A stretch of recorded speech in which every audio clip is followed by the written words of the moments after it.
Así es, amigos, como todos los domingos, qué bueno que nos acompañan en una emisión dominical de Presencia Universitaria.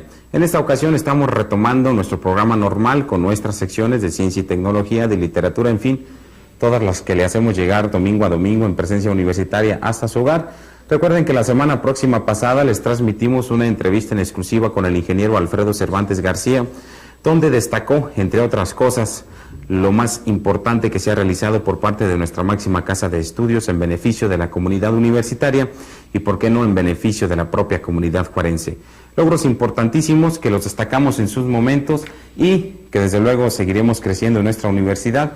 El pasado 10 de octubre cumplimos ya 16 años de estar forjando profesionistas, de seguir activos con el servicio social en todas las colonias de nuestra frontera, en fin, presentes con la comunidad juarense, la Universidad Autónoma de Ciudad Juárez. Hoy pues vamos a iniciar nuestra emisión de Presencia Universitaria con nuestra sección de reportaje, y es un reportaje muy interesante realizado por nuestro compañero Miguel Moreno, en donde destaca lo importante que vienen siendo ya las computadoras para el desarrollo económico de cualquier nación, de cualquier país, y en esta ocasión hablemos concretamente de Ciudad Juárez.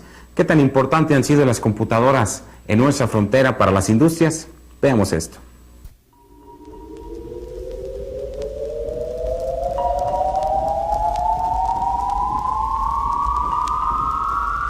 Día a día es más frecuente el uso de los sistemas de computación en la vida cotidiana. Los encontramos materialmente en cualquier proceso que realiza el ser humano. Comercios, administración, cultura, deportes, información, medios de comunicación, medicina, telecomunicaciones, imprentas. Es en realidad impresionante la cantidad de aplicaciones que estos sistemas tienen en la vida del ser humano. Poco en realidad conocemos sobre cómo funcionan estas máquinas, cuya capacidad de manejo de información, así como la rapidez con la que se produce, sorprende al ciudadano común. Su interrelación con el habitante de cualquier ciudad del mundo es cada vez más notoria, al grado de depender de una manera inconsciente. ¿Pero qué es una computadora? La computadora es una máquina capaz de realizar y controlar a gran velocidad cálculos y procesos complicados que requieren una toma rápida de decisiones. Podemos decir que la computadora es un cerebro electrónico capaz de realizar cálculos en segundos que tomarían años al ser humano. Pero, ¿cuál es la historia de la computadora? No podemos decir que es un invento propio del siglo XX. Debemos viajar hacia la historia para remontarnos hacia el año 3000 antes de Jesucristo. El ábaco, el cual es considerado como el más antiguo aparato de cálculo, proviene del griego abacos, que quiere decir superficie plana. Dicho aparato aún se utiliza en muchos lugares de Asia. Consiste en un tablero cubierto de arena, sobre el cual se marcaban unos surcos. En ellos se disponían piedras o cuentas. Posteriormente, los surcos fueron sustituidos por alambres y las piedras por bolitas o cuentas ensartadas. El siguiente paso en la evolución lo serían las calculadoras mecánicas. Estas surgirían en el siglo XVII, acompañando una serie de cambios en el pensamiento de la humanidad, tales como las teorías del relacionismo cartesiano y el empirismo lockeano. Es en el año de 1623 cuando el alemán Wilhelm Schickard construye la primera máquina de calcular. Pero por curiosidades de la historia, su invención ha sido acreditada a Pascal. En 1642, la Pascalina es la primera calculadora mecánica conocida en forma oficial. Estaba basada en ruedas dentadas interrelacionadas, cuya rotación completa de una de ellas hacía girar el paso a la rueda siguiente. Cabe destacar que la Pascalina solo realizaba sumas y restas. Entre 1671 y 1694, Gottlieb Leibniz diseña la calculadora universal, realizando una serie de modificaciones, mismas que permiten conocer el diseño final hacia 1694. Basado en los modelos de Pascal y Morland, Leibniz idea un mecanismo para que su calculadora realice, además de sumas y restas, multiplicaciones, divisiones, raíces cuadradas. Este mecanismo se conoce con el nombre de rueda escalada. Hacia 1821, cuando México consumaba la independencia, Charles Babbage diseña la máquina de diferencias, capaz de calcular polinomios de sexto grado y tabular mecánicamente hasta 20 cifras y 8 decimales. En 1833, Babbage abandona por falta de apoyo el perfeccionamiento de la máquina de diferencias y emprende el proyecto más ambicioso de la historia de la computación, la máquina analítica. Hacia 1890, Herman Holley, antiguo empleado de la Oficina del Censo de Estados Unidos, realizó un censo con la ayuda de la máquina tabuladora en un tiempo récord de 2 años y medio, cuando lo acostumbrado era en promedio de 7.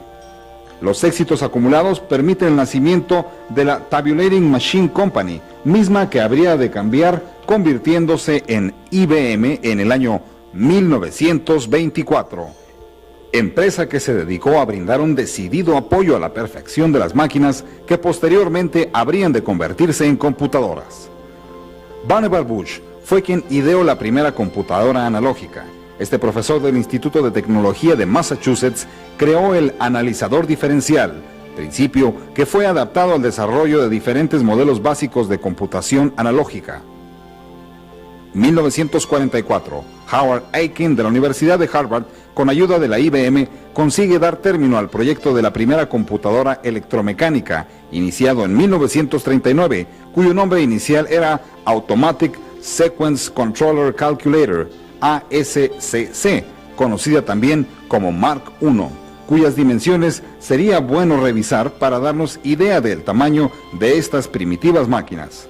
16 metros de largo, 2.2 metros de altura, 700,000 elementos movibles, 900 kilómetros de cables, 3 millones de conexiones eléctricas. Stibitz y Suss retoman la vieja idea de Babbage de utilizar la programación, sustento elemental del proceso de computación. Bajo una intensa serie de modificaciones, las máquinas de computación evolucionan de una manera vertiginosa, estableciéndose así las primeras 4 generaciones, las cuales consisten en la primera, 1951 a 1958. Se caracteriza por el uso de tubo de vacío o bulbo. La segunda generación, cuya particularidad es el transistor, comprende la etapa de 1959 a 1964. Tercera generación, circuito integrado, de 1965 a 1970. Cuarta generación, de 1971 a la fecha, caracterizada por el uso del microprocesador o microchip. Se estima que el costo de una computadora de primera generación era de $2 millones. Para la segunda, había descendido hasta $200,000, mientras que en la tercera, el costo era de $20,000, para descender de una manera sensible en la cuarta generación hasta el orden de los $100 por unidad. Bueno, y ya que hablamos de historia, a lo largo del estudio de la actividad económica, tradicionalmente se ha dividido en 3 sectores. El primer sector sería el de la agricultura, cuyo origen lo encontramos en el Neolítico. El segundo sector se integra con la Revolución Industrial. El sector terciario se conforma por los servicios, tales como hospitalarios, educativos, culturales, de transporte, etc. El cuarto lo será el de la información. Este engloba todos los procesos de tratamiento de información, sean datos, nombres o símbolos. A partir de los años 60, el sector de la información alcanza niveles muy importantes en los países desarrollados, siendo un instrumento de desarrollo para otras actividades económicas. No debe confundirse el concepto de información con el de noticia, ya que son actividades diferentes.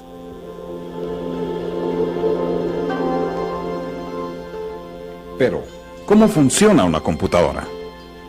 Desglosemos la operación. Primero existen 2 partes estructurales fundamentales como lo son software y hardware.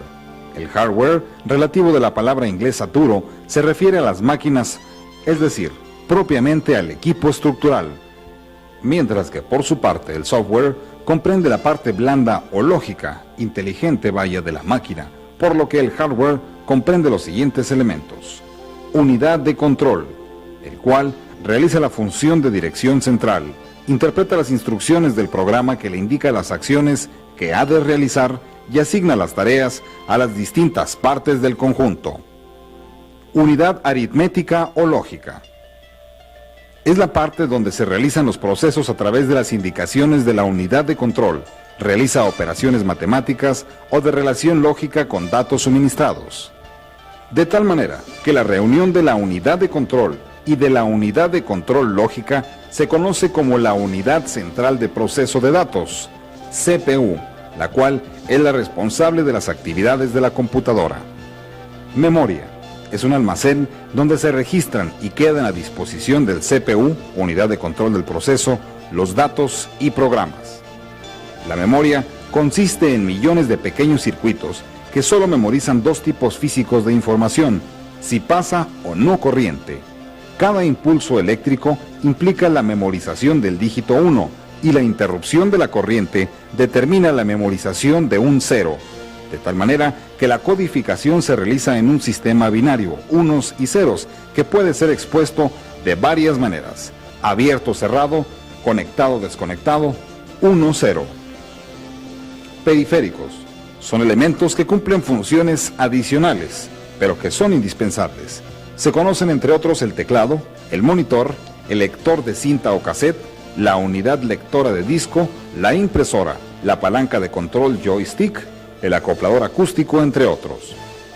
La estructura interna, como lo comentábamos con anterioridad, está compuesto por el CPU, unidad de control de proceso, a donde llegarán los dos tipos de memoria, ROM y RAM. En el primer caso es la abreviatura de las palabras Read Only Memory, que significan léase solo la memoria. Y esto quiere decir que no se puede alterar el contenido de una información predeterminada por el fabricante.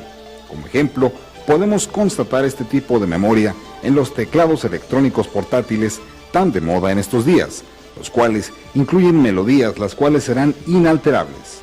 La memoria RAM, Random Access Memory, que quiere decir acceso a una memoria volátil, es la que el usuario puede utilizar libremente. Se ejemplifica como el casillero de un hotel, donde se depositan llaves, cartas u otras cosas. Se puede cambiar la ubicación de un objeto en ella o modificar el tipo de contenido. Si se llegara a desconectar, se borraría la memoria, mientras que en la memoria ROM, la información permanece intacta.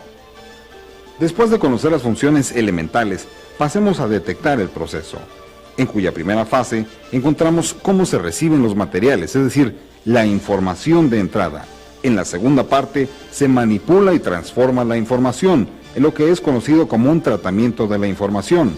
El tercer paso consiste en la expedición de los productos o salida de la información, de tal manera que en este proceso la unidad de control y la unidad aritmética y lógica existen dobles caminos como lo existen entre la unidad de control y la memoria. El lenguaje de la estructura íntima de la computadora es un sistema de cambios de tensión en la alimentación. Mediante el envío de los impulsos eléctricos se codifican todas las operaciones y procesos. Se trata de un lenguaje máquina, el cual adapta el lenguaje que utilizamos para comunicarnos con el aparato y lo traduce en un proceso de codificación y decodificación a través de la relación binaria de dígitos, unos y ceros. La información mínima es un bit, mientras que el byte es un estadio superior de información que agrupa 8 bits. Para que un programa de computación avance, debe contarse con un lenguaje. En realidad, usted ha escuchado algunos de ellos: COBOL, Fortran, BASIC, Pascal y Logo. Estos a su vez se reúnen en los paquetes de información como T-Base y Lotus, que son una serie de programas o paquetes para determinado tipo de lenguaje, programados con anterioridad. El primer lenguaje, conocido como Lisp, fue creado en 1959 para la aplicación de ámbitos de inteligencia artificial. En 1960 aparece el COBOL, el cual es un lenguaje especializado en los procesos de administración. El BASIC nacería en 1964, tiene como objetivo fines didácticos. De hecho, es el lenguaje más extendido. El Pascal surge en 1969, es un lenguaje apropiado para la investigación y enseñanza universitaria. Logo nacería en 1976, es un lenguaje muy capaz para la simulación de fenómenos de inteligencia artificial y para las tareas pedagógicas con alumnos de temprana edad. Forth se crea en 1978 y es en la actualidad el lenguaje que se utiliza en la Sociedad Internacional de Astrónomos. Es 7 veces más rápido que el BASIC. Nos hemos interiorizado bastante en el funcionamiento e historia de la computación. ¿Cuál será su futuro? En la actualidad existen redes internacionales de informática como el TIDA, el cual es un servicio público internacional de datos cuya contribución a la telemática se concreta en un doble objetivo: facilitar a los usuarios el acceso a los ordenadores de datos, centros de cálculos, mientras que se cumple con la intercomunicación internacional a través de redes nacionales. Los países que participan en este esfuerzo son Israel, Holanda, Francia, Estados Unidos, Canadá, Bélgica, Argentina, Alemania, República Sudafricana, Suiza, Suecia, Reino Unido, Noruega, Luxemburgo, España, Japón y México. No todo en la ciencia es dulzura. Recientemente se han detectado los llamados virus computacionales, los cuales son programas que destruyen la información o en su defecto la alteran, logrando la imprecisión. En sus estadios superiores son capaces de borrar la información. De igual manera tienen la habilidad de reproducirse al apagarse la central de información. Se han detectado algunos casos, pero en realidad, ante el abrumador número de computadoras en el mundo, sus efectos son mínimos. Como hemos podido comprobar, la intervención de las computadoras se encuentran en cualquier proceso de nuestra vida y serán el compañero informático de las próximas generaciones.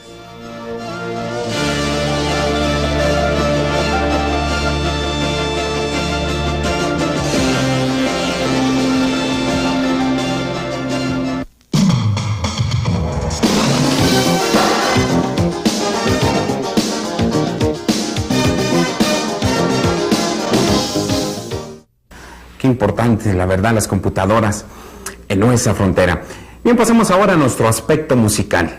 Y en esta ocasión nuestros editores le han preparado un interesante video musical. El tema es Concord y las imágenes son del último ciclo de Our Show en su presentación estelar en la vecina ciudad de El Paso, Texas. Ojalá lo disfrute.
Bien, después de haber disfrutado de música e imagen, pasemos ahora a un tema muy especial. Nuestra sección es Nuestro Tema, y el tema que manejaremos hoy hablará precisamente sobre la llegada de los juegos de video a los hogares. Y no solamente a los hogares, como los jóvenes depositan algo de su dinero en muchos lugares propiamente o previamente instalados para captar la atención de los jóvenes. Estos son las maquinitas de video.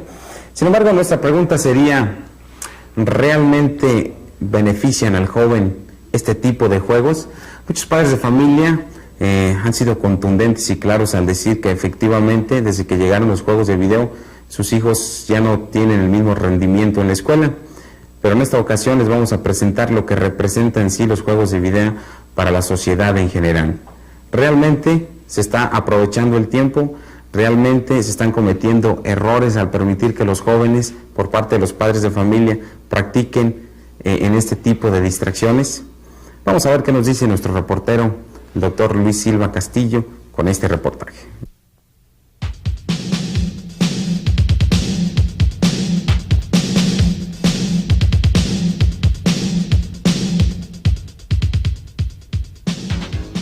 Estos juegos tan inocentes siguen incrementándose en cualquier establecimiento por todos los rumbos de la ciudad, hasta los muy pomposamente recién inaugurados en centros comerciales destinados a estas curiosas maquinitas o juegos de video que presentan una gran variedad de supuestos entretenimientos. Se ha observado que estos juegos de video enajenan a nuestra niñez y jóvenes también, los cuales se pasan horas enteras jugando en las pantallas con karatecas, animales, naves espaciales, deportistas, autos de carreras, indios, vaqueros, pandilleros, entre otros. Muchos padres de familia han reconocido que sus hijos han bajado el rendimiento escolar por el afán constante de estar frente a estas pantallas.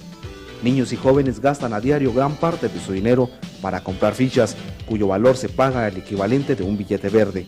Un local de este tipo se distingue por la variedad de ruidos que producen estas maquinitas. Se ha visto que no solo los niños, sino hasta los adultos que se entretienen en estos lugares, preocupados siempre por hacer rendir cada fichita y por incrementar su estima personal al querer imponer nuevos récords. Hay establecimientos de juegos de video que tienen desde 4 a 5 maquinitas, hasta 20 o 30 aparatos. El encargado de uno de estos locales dice que cada maquinita llega a tener un valor hasta de $10,000, aunque las hay también usadas con un valor más rebajado. Las nuevas se adquieren en el vecino país, lugar donde se fabrican, y las usadas se consiguen en El Paso o bien aquí en Ciudad Juárez. Estos lugares de juegos de video, principalmente en las colonias de la periferia, son centros de reuniones de vagos sin oficio ni beneficio, donde generalmente se originan pleitos y problemas, ya que en variadas ocasiones se ha tenido que recurrir a la intervención de la policía. Niños, adolescentes, derrochan tristemente su tiempo y el dinero de los padres en estos lugares, y muchos padres de familia parecen no darse cuenta que poco a poco sus hijos van restando horas al estudio y de preparación académica, el cual debería ser aprovechado adecuadamente. Una buena medida que pudiera implementar las autoridades educativas sería la de alejar estos lugares de juegos de video de los centros de estudio, pues es donde pululan, como ya lo están haciendo, como los centros comerciales. Se ha visto que muchos estudiantes de secundaria y a nivel de preparatoria se zorrean, o sea que no entran a clases para permanecer en los juegos de video. Hasta niños pedigueños invierten en estas cuestiones en vez de comprar una fruta o un alimento alguno. Los encargados de los juegos de video dicen que estas maquinitas, aunque cuesten caras, pronto se recupera la inversión, debido a que existe gran demanda por jugar en las mismas por parte de jóvenes y niños que se embelecen con la gran variedad de juegos que existen, pues con ello echan a volar su imaginación, según comentarios los jugadores en la fantasía, por las galaxias, por las selvas o bien por sentirse héroe de alguna acción. Ahora bien, el tradicional Atari, primer juego de video familiar, ha sido desplazado por el Sega y el Nintendo, que para colmo de males, muchos padres de familia están adquiriendo, y ya se empieza a notar que muchos niños dentro de su hogar, pero ahora con la anuencia paternal, pierden irremediablemente su tiempo, obteniendo bajas calificaciones en sus escuelas, mas la solución se encuentra en las manos de los padres.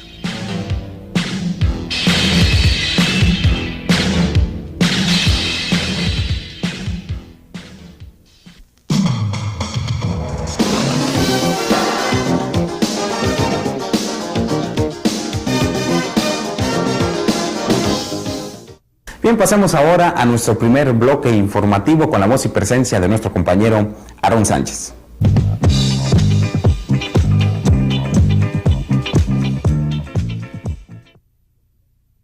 Este es nuestro primer bloque informativo aquí, en Presencia Universitaria.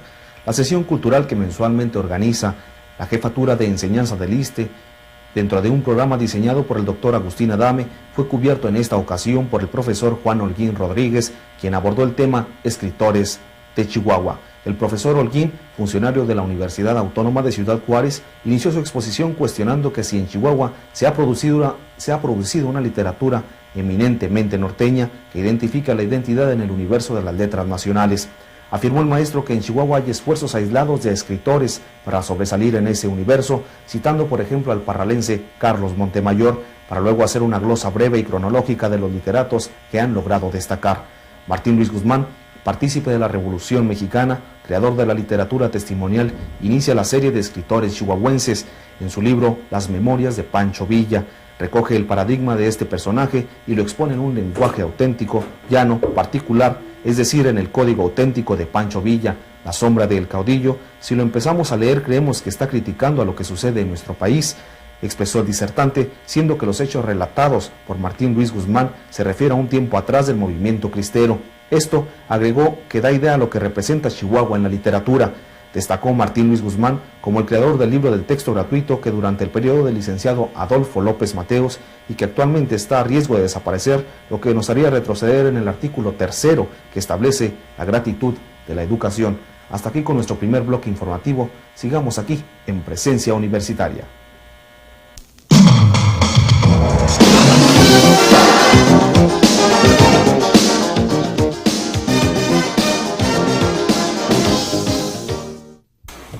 Bien, por otro lado, pasemos ahora a nuestra sección de ciencia y tecnología. En esta ocasión hablaremos sobre las campanas. Es un tema un tanto histórico, especial, pero que sí vale la pena disfrutar y analizar. ¿Qué han significado las campanas para la humanidad a lo largo de su historia? Veamos esto.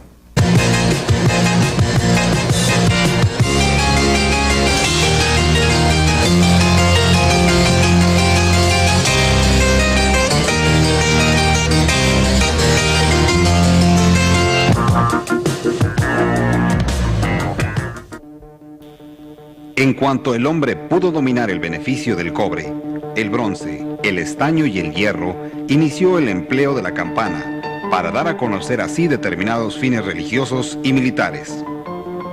La campana es un instrumento de metal que se asemeja a una copa invertida y a la que se hace sonar por el golpe del badajo. En Egipto, los sacerdotes solían tocarla para anunciar los servicios de Osiris. En Grecia, donde la llamaban coda, tuvo funciones específicas en los campamentos y guarniciones militares. Y en Roma, llamada tintín nábula, la usaban para recordar las horas para tomar el baño. La incorporación de la campana en los ritos cristianos se logró en el año 400, gracias a Paulino, obispo de Nola en Italia. El entonces Papa Sabiniano extendió su práctica y recomendó que cada hora canónica debería prevenirse por el sonido de las campanas. En el año 550 fueron introducidas en Francia, Inglaterra e Italia, así como en el Oriente Europeo. Las primeras campanas del occidente eran de las denominadas de mano, por sus pequeñas dimensiones. Estas eran manufacturadas de estaño y hierro bronceado. Con el tiempo, a este material se le agregó aleación de antimonio y estaño, plata alemana y oro, hasta alcanzar la fórmula tradicional de fabricación. Al mismo tiempo, adquirieron mayores dimensiones. Asimismo, su calidad depende de la forma y respectivas proporciones entre la altura, ancho y espesor. Poco a poco, su creciente demanda y la habilidad de los artistas especializados en su fabricación provocaron el nacimiento de un nuevo arte, el de los campaneros. Los maestros y artistas de Inglaterra, los Países Bajos, Alemania, Francia, Italia y España alcanzaron notoria celebridad en el vaciado y fundición de las campanas. Estas fueron colocadas en las torres de las iglesias, los castillos, y además se acudía a ellas en caso de alarma para llamar a los fieles y a la gente armada. Esta práctica logró que la campana de la iglesia, del ayuntamiento, del cabildo y de la ciudad llegara a convertirse en la voz de la autoridad o en el grito rebelde de la muchedumbre. El toque de queda impuesto por primera vez en Inglaterra por Guillermo el Conquistador se realizaba mediante prolongados campaneos a las 8 de la noche. Fueron múltiples las ocasiones que las sonoras campanas de las iglesias en las colonias españolas de América salvaron a la población del ataque de los piratas en la mayoría de las costas. Actualmente, las campanas de finos y muy sensibles sonidos son adoptadas como instrumentos musicales. El arte de la campanología enseña el modo de tocar las campanas y el campanólogo, instrumento compuesto de campanas de diferentes tonos, emite tonadas, caprichos y ritmos de especial tesitura. El carillón es un juego de campanas en número variable que se instala en un campanario. Su funcionamiento se debe a un teclado o mecanismo de relojería que lo hace sonar. Muchos de ellos ejecutan melodías completas, siendo muy famoso su uso en los Países Bajos, Alemania, Inglaterra, Francia y Estados Unidos. Entre las grandes y más famosas campanas del mundo se encuentran la Zar Kolokol, colocada sobre un pedestal en el Kremlin. Tiene un peso aproximado de 195.9 toneladas y mide 5 metros 87 centímetros de altura, 18.34 metros de circunferencia y 0.61 metros de espesor. Fue fundida en 1733.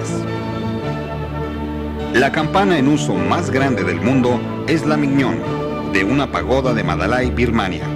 Tiene un peso de 72.8 toneladas y mide 3 metros 66 centímetros de alto, con un diámetro de 4.95 metros. Se tañe con un ariete por fuera.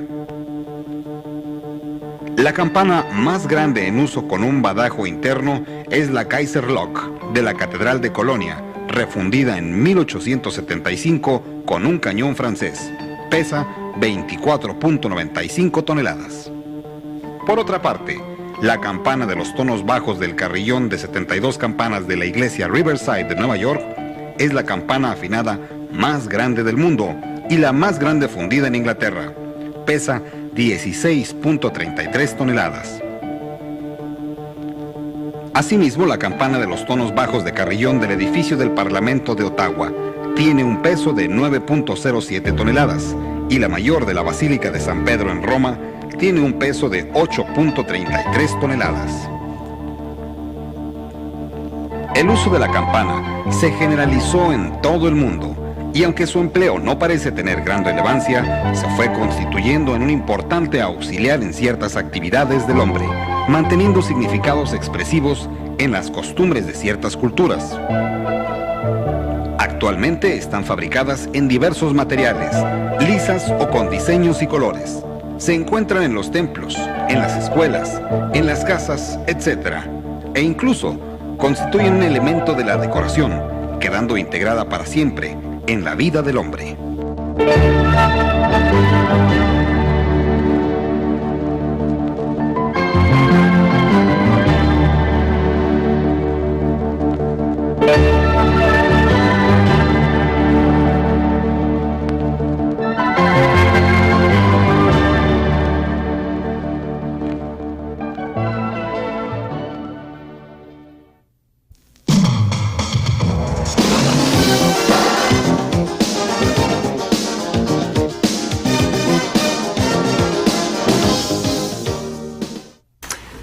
En Ciudad Juárez se maneja cultura, eventos artísticos, culturales muy importantes. Y aquí, a continuación, le presentamos el calendario cultural en presencia universitaria para que usted tome por ahí las direcciones de los lugares donde se van a desarrollar algunos eventos durante la próxima semana. Vale la pena, son eventos gratuitos que puede usted admirar y disfrutar con toda su familia. Acompáñenos, este es el calendario cultural en presencia universitaria.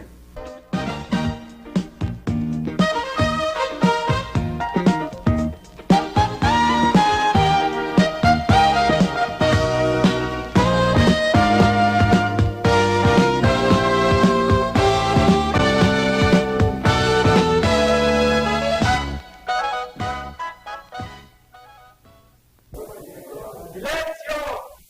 ¡Luces! Cámara, acción.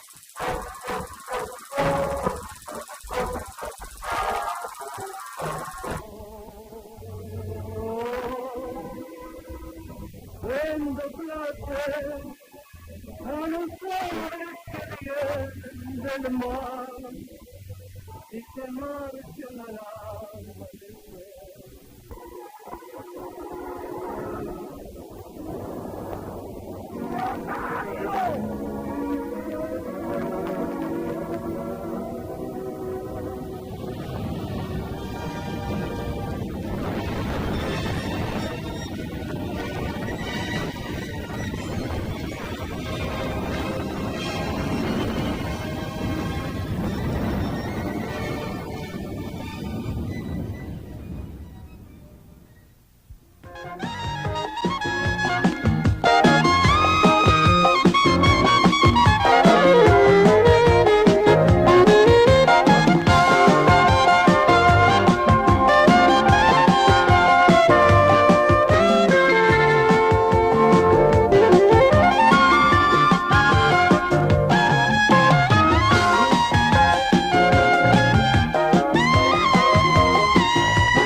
Desde nacer al revés, yo siempre he sido rebelde, por eso no creo en nadie con estrellas en la frente.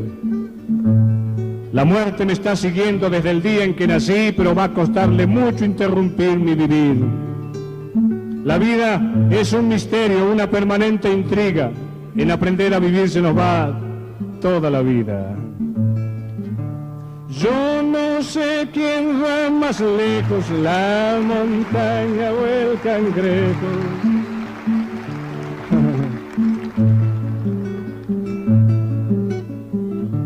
Pobrecito mi patrón, piensa que el pobre soy yo.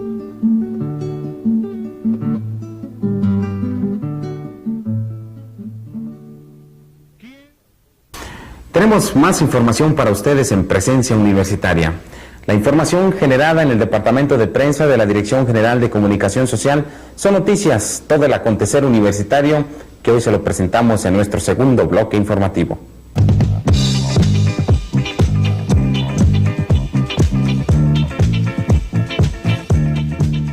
Y este es nuestro segundo bloque informativo aquí, en Presencia Universitaria. Como medio que garantiza el fortalecimiento del nivel académico en la Universidad Autónoma de Ciudad Juárez, se considera el desarrollo de posgrado que durante la presente administración rectoral ha sido impulsado con resultados satisfactorios. Durante el pasado mes de agosto, que comenzó el semestre de otoño en la universidad, se iniciaron 9 posgrados, correspondiendo 6 de ellos al Instituto de Ciencias Biomédicas, 2 al Instituto de Ciencias Sociales y Administración y 1 a Ingeniería y Arquitectura. Estas nuevas especialidades atrajeron a la universidad más estudiantes que se inscribieron para cursar sus estudios especializados en odontología, en sus ramas de ortodoncia, endodoncia, periodoncia, prótesis bucal fija y removible, odontopediatría y anestesiología. La especialidad en automatización y control se abrió en el Instituto de Ingeniería y Arquitectura, mientras que la Administración Aduanera y Comercio exterior se abrieron en el Instituto de Ciencias Sociales y Administración, conforme a lo informado por el rector ingeniero Alfredo Cervantes García. Actualmente se encuentran en el proceso el diseño del plan de estudio y propuestas para la apertura de más especialidades en el Instituto de Ciencias Biomédicas, que serán la de pediatría, ginecología y obstetricia, cirugía general, ortopedia, traumatología y microcirugía, mientras que también se prepara la maestría en salud pública y la maestría en ciencias biomédicas, aunada a la maestría que en bovinos, al desarrollarse con apoyo de la Universidad Nacional Autónoma de México. Hasta aquí con nuestro segundo bloque informativo. Los esperamos la semana que entra aquí en Presencia Universitaria.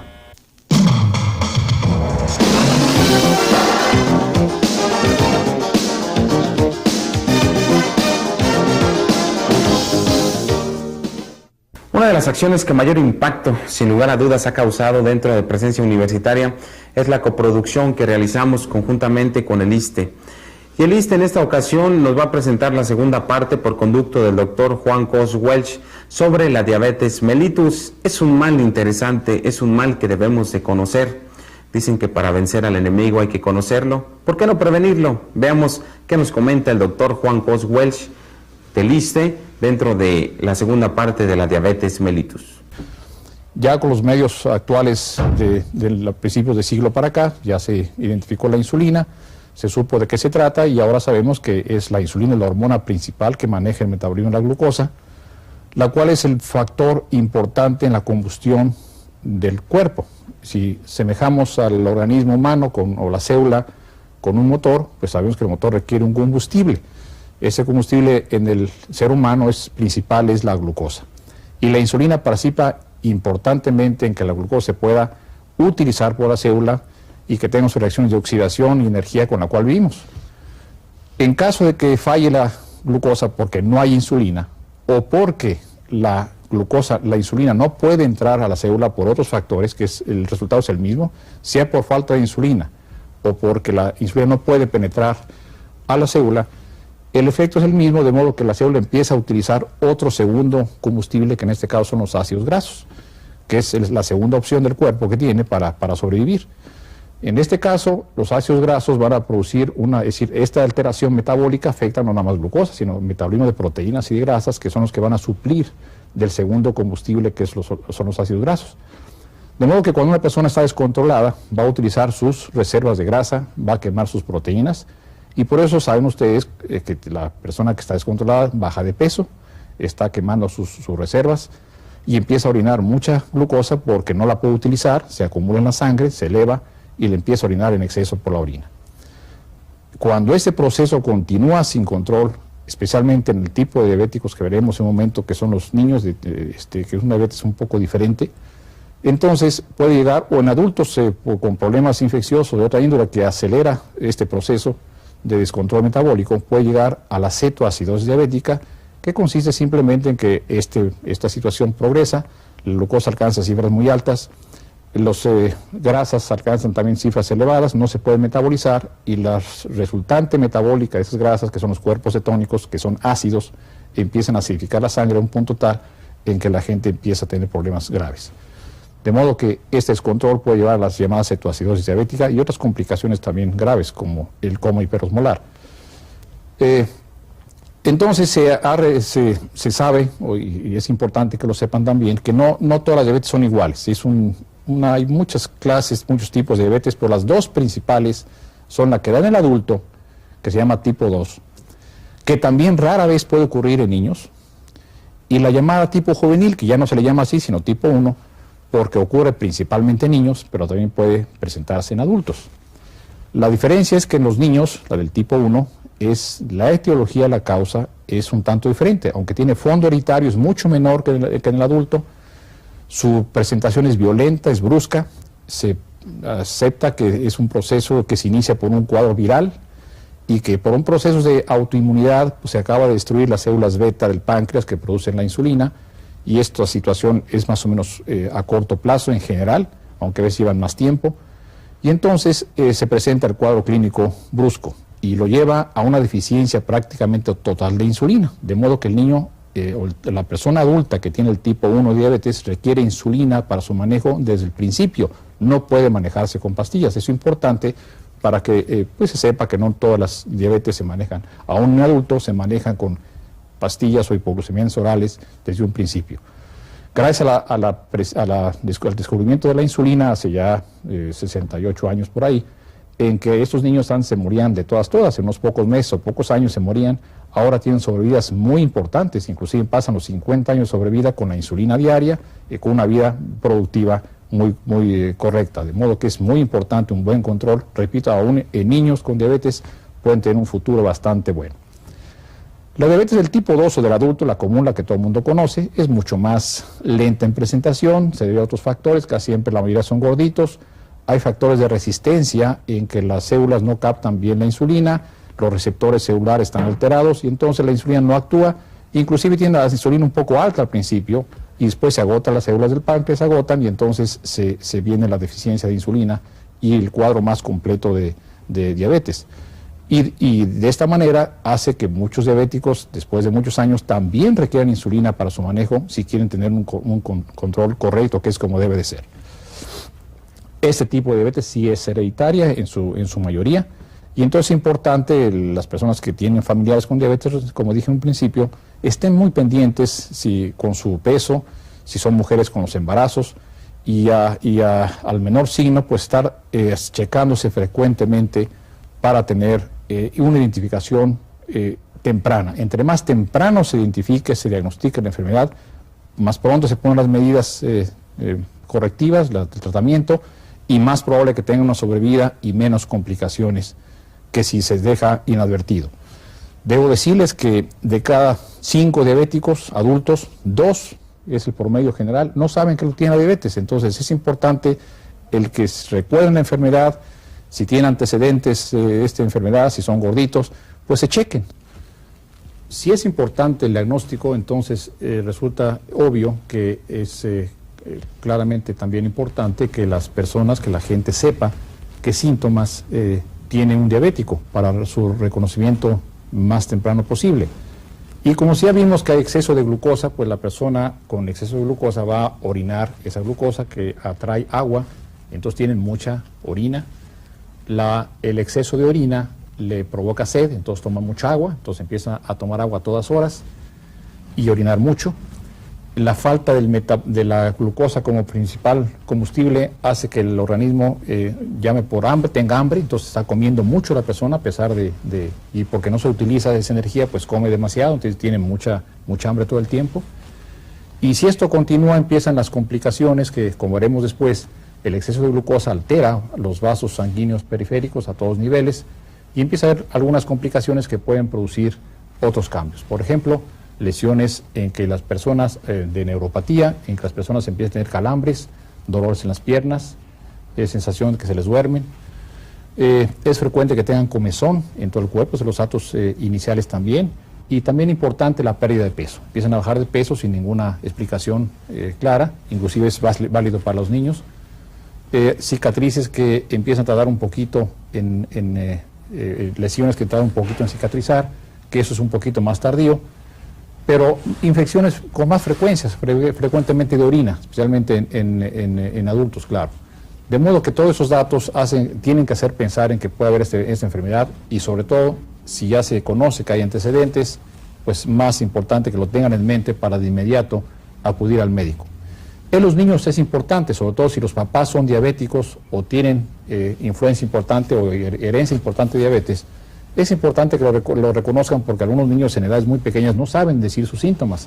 Y repito, si ese tipo de diabetes tipo 1 juvenil tiene un principio brusco y más severo, más inestable, entonces entre más pronto el diagnóstico mejor porque pueden empezar con un cuadro grave de cetoacidosis antes que se den cuenta la familia. De modo que el niño va a tener los mismos síntomas parecidos, mucha orina, mucha sed, cansado, pero si no tiene la facilidad de hablar todavía son edades menores de 2 o 3 años, entonces empiezan a ser muy irritables, a deshidratarse, a veces tienen fiebre por la deshidratación, que piensan que es una infección, y en niños mayores empiezan a vomitar. Entonces, entre esos síntomas es importante de inmediato que se piense en esa posibilidad para que se acuda al médico en forma inmediata. El diagnóstico, por supuesto, se hace con la glucosa en sangre y si hay alguna duda, se hacen pruebas de tolerancia que ya serán indicadas por el médico cuando la glucosa no esté muy alta. Puede ser una persona amanecer con glucosa normal me refiero a una persona adulta, y ya ser diabético, porque la glucosa se eleva durante el día en forma ya importante.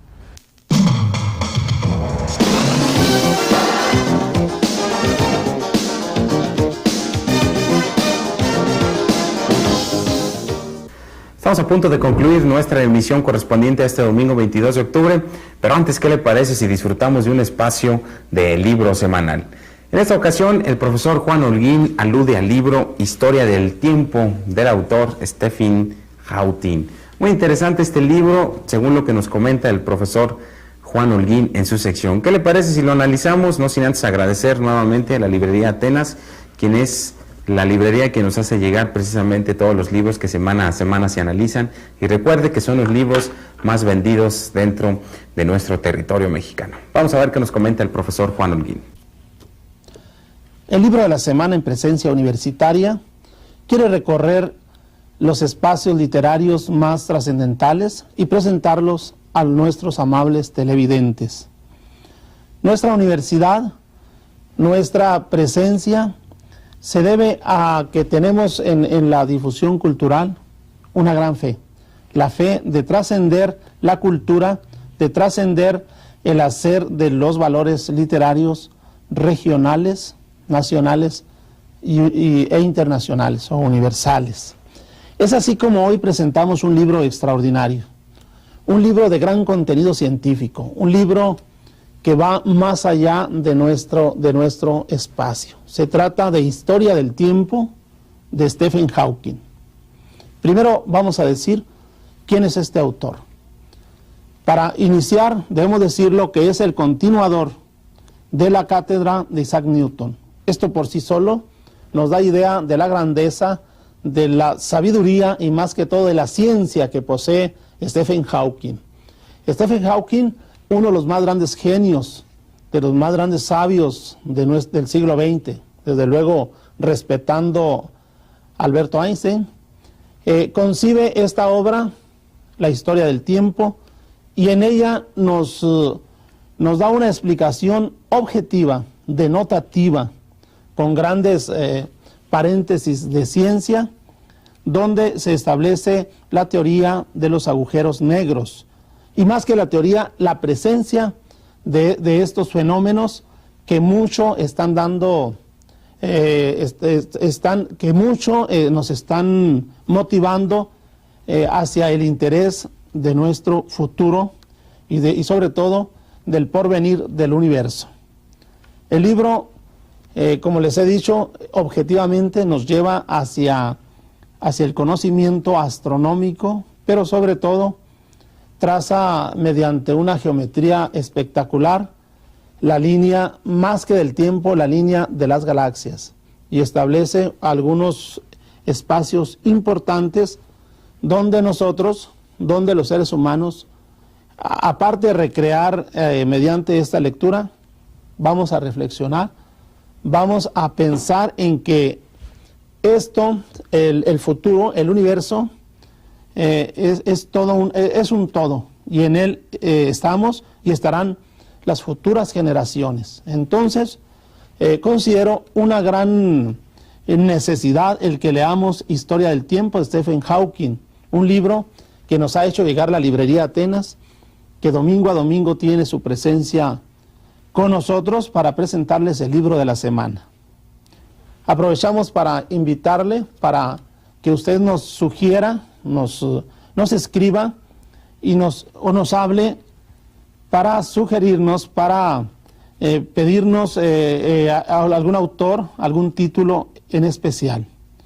Les decimos, nuestro parámetro es una de las librerías más importantes de Juárez, pero queremos también que ustedes nos hagan saber de alguna obra en especial que quieran que se presente en el libro de la semana. Por ahora es todo y gracias por su atención. Seguimos en Presencia Universitaria. Y así, amigos, llegamos al final de nuestra emisión de Presencia Universitaria. Por el favor de su atención, mil gracias. No se retire de su monitor. Recuerde que continúa dentro de un espacio universitario más el programa Nosotros, con la conducción del licenciado Miguel Lucero Palma. Gracias, buenas tardes. Nos vemos el próximo domingo.